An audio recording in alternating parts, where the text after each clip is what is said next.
everybody, welcome back to MAPOP Sports. This is Grandy. If this is your first time here, welcome. Appreciate you guys checking out the channel.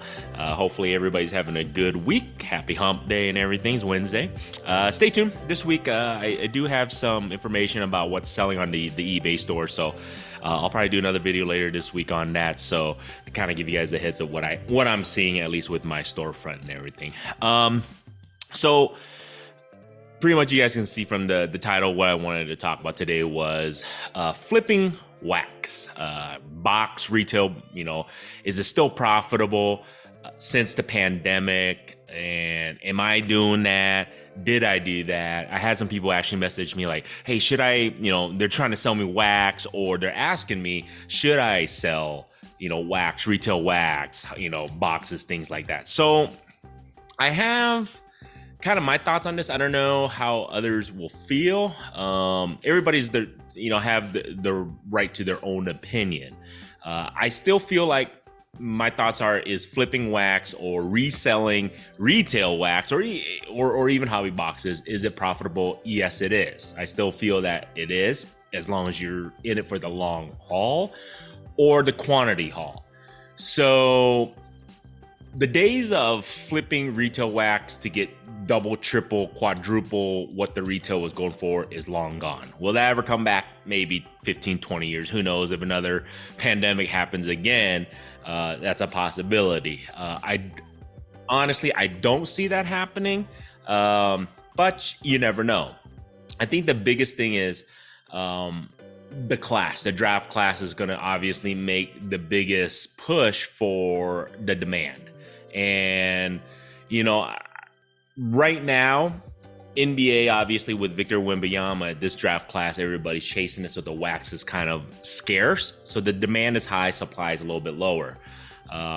NFL, I feel like it was a good draft class also. And it was kind of surprising because everybody was, for a second there, was like, oh, this draft class is kind of a bummer, but it ends up being pretty decent.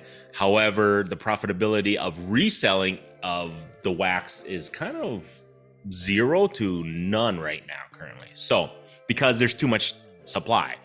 So the demand is still there, but there's too much supply, then obviously the price is going to have to come down. And the reason why prices are coming down right now is because people who purchase all these big old lots, or, whether they're using bots or whatever, purchasing it online or whatever the case may be, they're trying to flip it as soon as possible to make a profit, to pay off any interest bills on their credit cards. So that's the thing.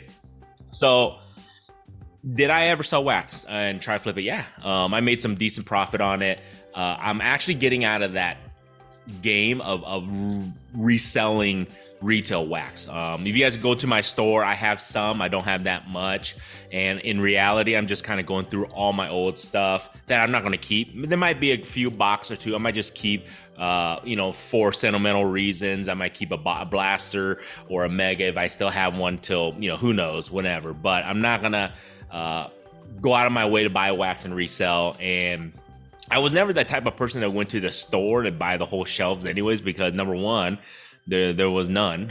I was still working full time, so I didn't have the opportunity to do that, to kind of wait until they restocked and buy it all and, resell it. But whatever I could buy, I would hold, and I would actually rebuy from somebody to resell whenever. And this is prior to me doing this full time.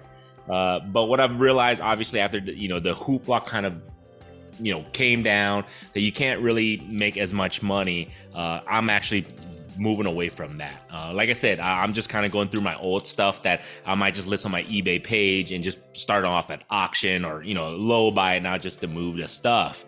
I still think it's profitable though, but keep in mind, like I said, you're not going to be doubly tripling your money, but if you buy in quantity, so if you buy a huge amount, and if you're okay with making maybe 5 to 10% profit off of whatever retail you pay, then yes. Is it worth it? I don't know, depending on how much work you put into it. Everything from listing on Facebook, eBay, to going to shows, all that stuff. Is it worth the effort to make a 5% profit? It just depends. If you're selling like a 20,000 boxes, yeah, because that's a lot of money. But if you're only, let's say you're buying a couple boxes here and there, you're better off opening it up yourself and just kind of see what you get. That's what I would think. I mean, if I was looking to sell 2 or 3 boxes and make maybe $1 or 2 off of it, because maybe even more, because after fees and all that stuff. So you got to keep that in mind. So just because, you know, the comps show that it's selling for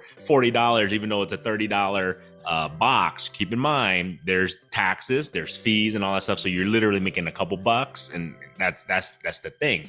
So like I just said, if you're in it for the quantity, if you do a quantity, then yes, it's worth it, as long as you do the hustle and the bustle.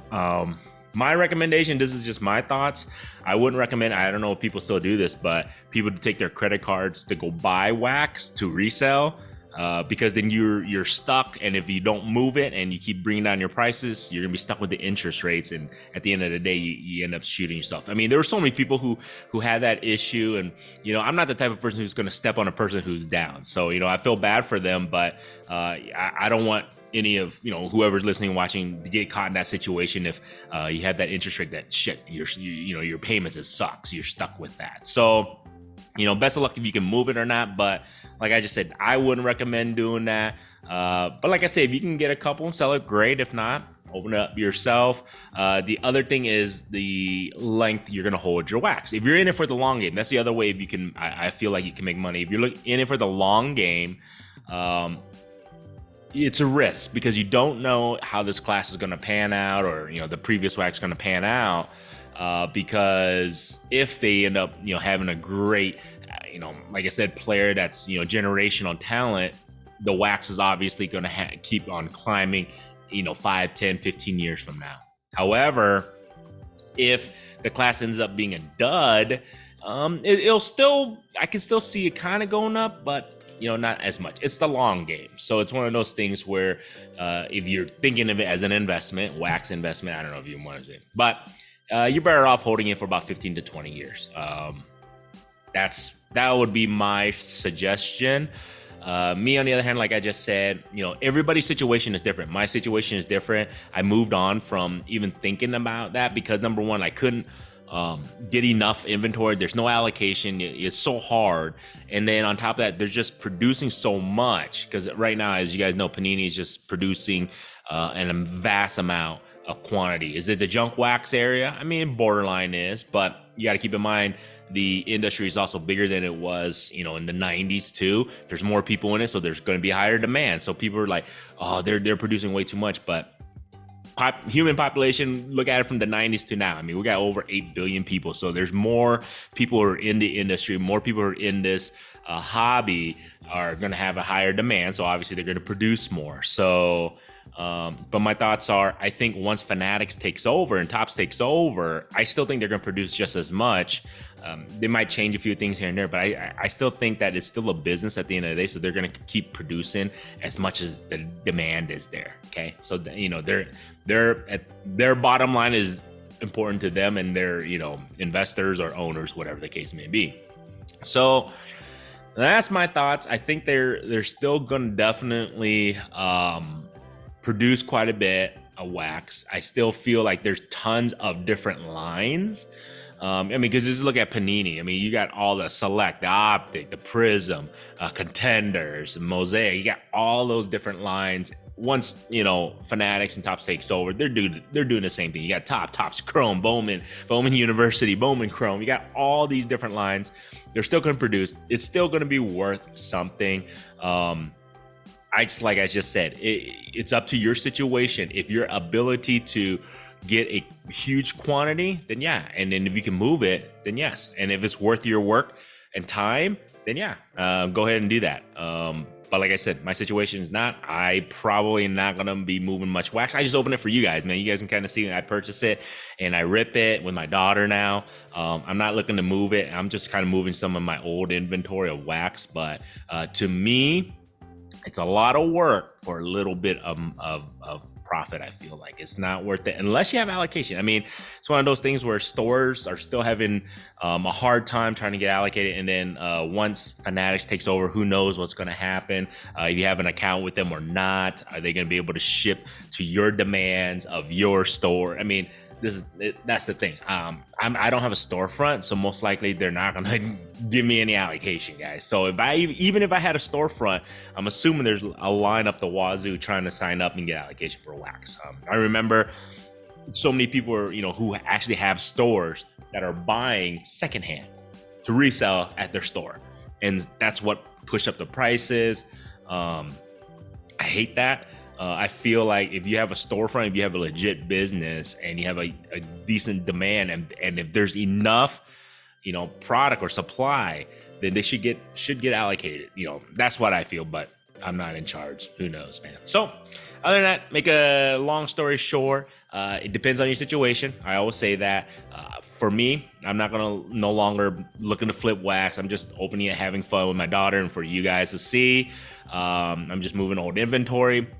If you're gonna do it and you're thinking of making it somewhat profitable, I highly recommend two things. Like I said, quantity, buy as much as you can so you can flip it and move it as fast as you can for the little amount of profit. So then the quantity adds up for the bigger profit margin, or the long haul. You hold it for a long time and then you sell it when hopefully it goes up. And that's the only other thing I would recommend. And then the other thing is, I just don't recommend using credit cards. Do not use credit cards. Do not open a credit to buy wax, because I just don't want to see people get stuck with it, especially with the interest rates and all that stuff. And then, and you know how social media is, people are just hating on them and just making fun of them. It's like, man, that's not cool, man. Sometimes you never know what the person's situation is, and you hope for the best. At least I do. So other than that, hopefully you guys enjoyed that. Hopefully it helped you guys a little bit. I was answering a few people's questions who DM me on the side. I didn't want to or didn't want to comment, so I just kind of want to let you guys know my thoughts are on wax and where it is for retail wax, and even same thing with hobby boxes. Same situation, except it's just higher money, just more expensive. That's all it is. That's the only big difference. Is it worth more? Obviously, they have better polls, so go figure. Other than that, if you guys like this stuff, appreciate it. Feel free to subscribe. Don't forget, check out the eBay store. As I was mentioning earlier, every little bit helps. Check it out. See if you guys want to get any cards for cheap. Even wax. Like I said, I'm going to have some few wax. I'm just getting rid of my old stuff. So check it out. And then if you watch this far, you have not subscribed, all good. I appreciate you guys spending the time checking this video out and checking my channel out. So other than that, man, till next time, guys.